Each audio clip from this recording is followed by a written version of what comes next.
प्रदोष के दिन का आपको बधाई कल हमने दी थी कि प्रदोष की आपको बधाई हो। प्रदोष शाम का जो समय होता है, प्रदोष काल जो होता है, उसका वर्णन जब हम करते हैं, ये प्रदोष की पूजन का विधान किसने बनाया, ये प्रदोष की पूजन का नियम किसने बनाया, ये प्रदोष की संध्या काल का, प्रदोष के समय का पूजन का विधान कौन बनाया, ये प्रदोष के समय पर एक बेलपत्र चढ़ाने का विधान किसने बनाया, प्रदोष के समय पर एक समीपत्र चढ़ने का विधान किसने बनाया। प्रदोष के समय पर अगर मान लो कोई भिखारी से भिखारी व्यक्ति भी है जो ठेला चला रहा है, उसके पास में खाने के लिए कुछ नहीं है, फटे कपड़े पहन रहा है, उसकी जिंदगी में कुछ भी नहीं बचा और कर्जे में लदालूम हो गया, एक चावल का दाना अगर वो प्रदोष के दिन, प्रदोष काल में शाम के समय पर शंकर के शिवलिंग पर चढ़ा देता है तो 3 या 4 प्रदोष में उसका कर्जा चूकना प्रारंभ हो जाता है। प्रदोष का विधान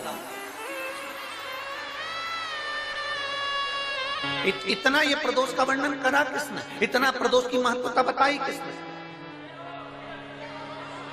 कौन करे इतना वर्णन। अगर प्रदोष की महत्वता बताने वाला कोई है, इसीलिए मेरे शंकर भगवान माता सती को लेकर कुंभज ऋषि के यहाँ,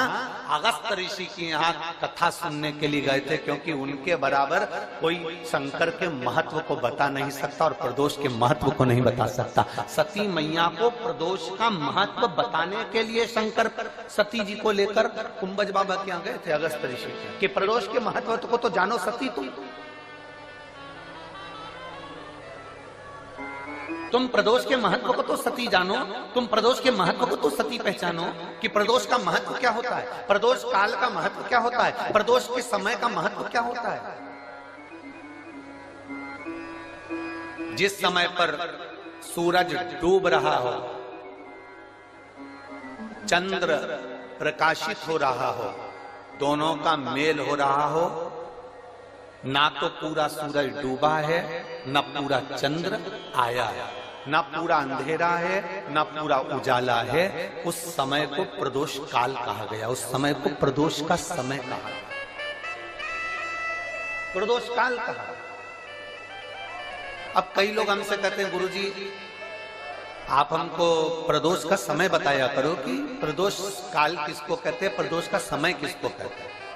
अब एक बात हम आप सबसे कहना चाहते हैं, जितने लोग आस्था चैनल पर सुन रहे हैं, जितने फेसबुक यूट्यूब पर सुन रहे हैं और जितने रेवाड़ी की इस पवित्र धरा पर कथा को सुन रहे हैं, आप सबसे एक बात कहना चाहिए।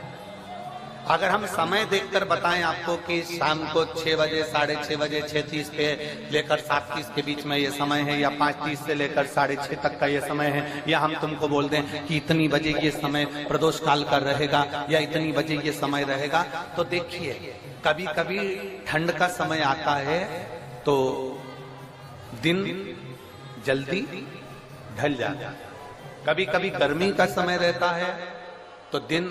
बहुत लेट ढलता है। इसलिए समय की गणना से मत चलो, आप तो ये अंदाजा लगाकर रखो कि दिन ढल रहा हो, अंधेरा होना शुरू हो रहा, सूरज डूब रहा हो, चंद्र प्रकाशित हो रहा हो, अंधेरा अपना काम कर रहा है, सूरज ढलता जा रहा है, दिन कम होते चले जा रहा है और अंधेरा थोड़ा बढ़ते चले जा रहा है। इन दोनों का जो मिलन का समय हो, अब वो कितनी भी बजे, आप तो बस उसके मिलन का समय निकाल लो, वही समय प्रदोष काल कहलाता है, वही समय प्रदोष काल। सुनना महाराज, सोमवार की प्रदोष पड़ती है तो शंकर भगवान कैलाश पर निवास करते हैं, मंगलवार की प्रदोष पड़ती है तो शिव काशी में निवास करते हैं, बुधवार की प्रदोष पड़ती है तो शिव रजत भवन में निवास करते हैं, गुरुवार की प्रदोष पड़ती है तो शिव गंगा के स्थल पर निवास करते हैं, शुक्रवार की अगर प्रदोष पड़ती है तो शिव नीलकंठ पर विराजमान होते हैं, शनिवार की अगर प्रदोष पड़ती है तो शिव शमी के वृक्ष के नीचे रहते हैं, और रविवार की जब प्रदोष पड़ती है तो शिव बेलपत्र के पेड़ के नीचे निवास करते हैं। महाराज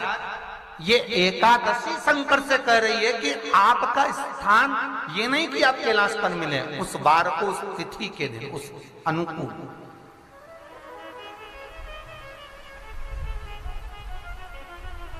हमारे यहां कहते हैं सोमवार की जो प्रदोष पड़ती है वो इच्छा पूर्ति करती है, मंगलवार की प्रदोष रोग से मुक्ति देती है, बुधवार की प्रदोष कामना की पूर्ति करती है, गुरुवार की प्रदोष शत्रुओं का नाश करती है, शुक्रवार की प्रदोष सुख और शांति देती है, शनिवार की प्रदोष संतान का सुख देती है, और रविवार की प्रदोष जो काम दुनिया में कोई नहीं कर सकता वो अचूक फल की प्राप्ति रविवार की प्रदोष करा देती है। महाराज ऐसी प्रदोषों का नियम वर्णन किया चाहिए। भगवान कहते ठीक है तू थोड़ी देर खड़ी हो। एकादशी सम्मुख खड़ी हुई, पार्वती जी ने जिस अंगुष्ठ का जल पीने के लिए लिया था हाथ में, बस पीने ही वाली थी,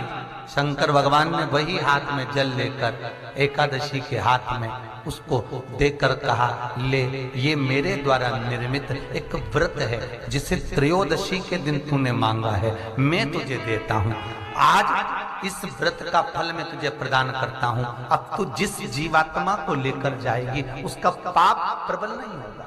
किसी स्त्री पुरुष बालक बुजुर्ग जो भी होगा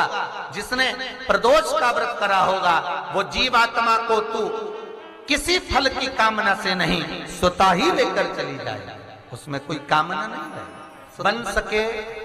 जीवन में 11 प्रदोष या 26 प्रदोष करने के बाद आप उसका उद्यापन कर विराम भी दे सकते, पर जीवन में एक बार प्रदोष का व्रत मौका मिले, जिस कामना से जिस दिन का भाव आपके मन में आए कि मुझे रोग से मुक्ति पाना है तो ये प्रदोष मुझे करना है, मैं और रोग मुक्ति के लिए हम मंगल जो भी आपके मन में आ रहा है, संतान प्राप्ति के लिए शनिचरी प्रदोष आप उसका स्मरण करें। फिर लिखा शिव महापुराण में बड़ा सुंदर लिखा वेदव्यास जी ने, मान लो आप प्रदोष का व्रत नहीं कर सकते, आप अगर व्रत नहीं कर सकते तो प्रदोष के दिन प्रदोष काल में शाम का समय सूर्य अस्त का कुछ पल कुछ घड़ी के पहले से लेकर बाद तक का प्रदोष काल के अंतर्गत आप शंकर जी के मंदिर में जाकर 1 लोटा पानी 5 बेलपत्र भी अगर समर्पित करते हैं तो संपूर्ण प्रदोष का फल आपके भाग्य में प्रबल हो जाता है। शत में नमक का सेवन वर्जित होता है, कारण